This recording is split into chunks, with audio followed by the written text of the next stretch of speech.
আমি শুনি একদিন পরীক্ষা করার জন্য রাজপথে বনানীর রাস্তায় নামলাম, 3-4 জন ভিক্ষুক লাইন ধরে বসা। সালাম দিলাম, জবাব তারা দিল না। আসলে এইভাবে জবাব দেওয়ার কথা না, সমাজে এর প্রচলন নেই। আমি কোনো কিছু মনে করিনি। এরপরে দরদ দিয়ে জিজ্ঞেস করলাম যে ভাই, কতদিন ধরে এখানে ভিক্ষা করো? একজনকে বললো, স্যার 7-8 বছর হয়ে গেছে। আমি তো মেলা সময় তুমি ভিক্ষা করেছো, এখনো তোমার ভিক্ষা করতে হয়? করা লাগে। তাই আমি বললাম যে কেমন মানুষের কাছ থেকে সহযোগিতা পাও? খারাপ না, সারাদিনে 2000-2500 এরকম হয়ে যায়। মাশাল্লাহ, তাইলে তো কম না।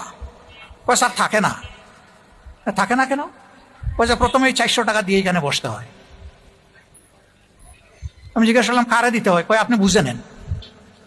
মানে সে আমার দিকে ইশারা করলো আর, যে আপনি বুঝে নেন। আমি বললাম এটা কি প্রতিদিন? স্যার শুরু করার আগে দিতে হয়, নইলে এখানে বসতে দেয় না। এখন বলে তো বড় ভিক্ষুক কে? ওই রাস্তায় যে বসে আছে, নাকি ডাকাতি করে যে চাঁদা নেয় এসে?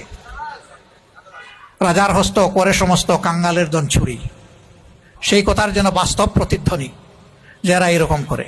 এখন যারা ভিক্ষুকের হাত থেকেও টাকা নিতে লজ্জা হয় না, তারা কত বেপরোয়া বেশরমা, চিন্তা করেন এবার। সেই চাঁদাবাজ, দখলদার, দুর্নীতিবাজ, মামলাবাজ, এই লোকগুলার কারণে আমাদের সমাজে নিরীহ মানুষের শান্তি নাই, একেবারেই নাই। জীবনের নিরাপত্তা নাই, ইজ্জতের নিরাপত্তা নাই, তার সম্পদের নিরাপত্তা নাই।